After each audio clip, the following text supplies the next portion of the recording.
Once downstairs, Inez passed by the wrecked card room, its oil lamps silent and dark, and entered the clattering furor of the kitchen.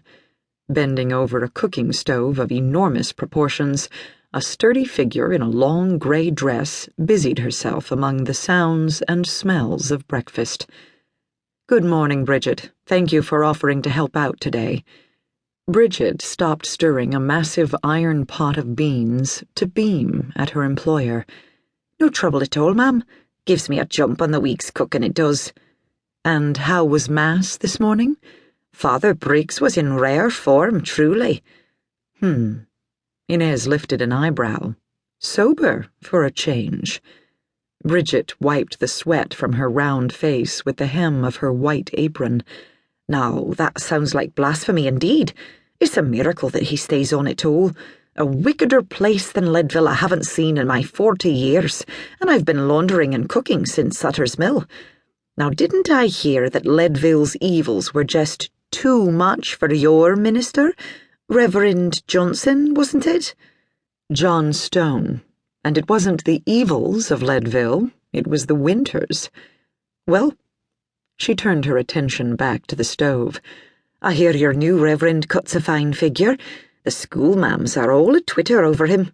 He's unattached, they say." "How do you know all this? He only arrived Tuesday." Bridget clunked the cover back on the iron pot and attacked a skillet of sausages. "I read the papers, and I hear things, I do." Inez shook her head. "I'm in awe, Bridget, and not just of your culinary skills. I hope your information travels one way, in, not out." "Oh, ma'am, no need to worry about me blathering about who comes, who goes, and who says what. I couldn't keep my 5 boys in shoes and shirts if it weren't for you. Why, with the prices in this town, I couldn't take in enough laundry to pay for a tent. Not with the mister gone down the shaft of the new discovery and on to a better place." Her eyes misted for a moment, then cleared. She pointed her long-handled fork at Inez. "Along with you, and I want a report back as to whether the good Reverend J.B. Sands is as fine a gentleman as all are saying." She smiled, her anticipation not at all marred by a missing left incisor. After locking the front door behind her, Inez walked to the corner and turned up Harrison Avenue. She pushed against a surging, restless tide of humanity, 99% of it men. Even at this early hour, most were turning down State Street, searching for entertainment and liquor to numb the ever-present cold, lingering homesickness, and the pangs of silver fever. Long accustomed to the peculiar glitter of hope mixed with despair that branded nearly every face in the silver boomtown, Inez lost herself in private ruminations, even as her feet automatically adjusted their pace to the uneven elevations of Harrison's boardwalks. Sunday, a day of rest when the saloon was closed.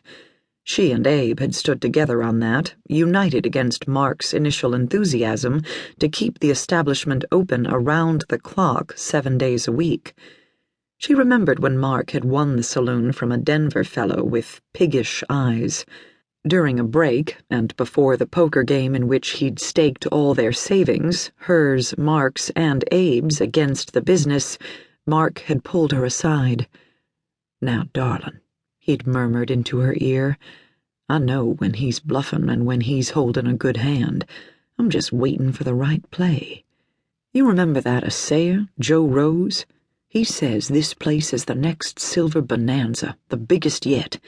I figure we'll settle into business with this saloon and mind the miners. We'll celebrate tonight, sweet lady." He'd kissed her hard, winked, and returned to the table, leaving her mouth tingling. Mark had parted that fellow from his property, smooth and neat. Later that night he'd twirled her in a wild polka across the empty saloon floor. Afterward? Ah, yes. Celebrate they did. "Oh, Mark, why did you leave?